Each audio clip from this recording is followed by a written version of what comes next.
Embark on a journey of curiosity with us. What fascinating questions are we exploring today?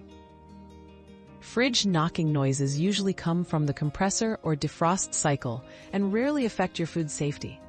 But if the noise means your fridge is struggling to keep a steady temperature below 40 degrees Fahrenheit, your food could spoil.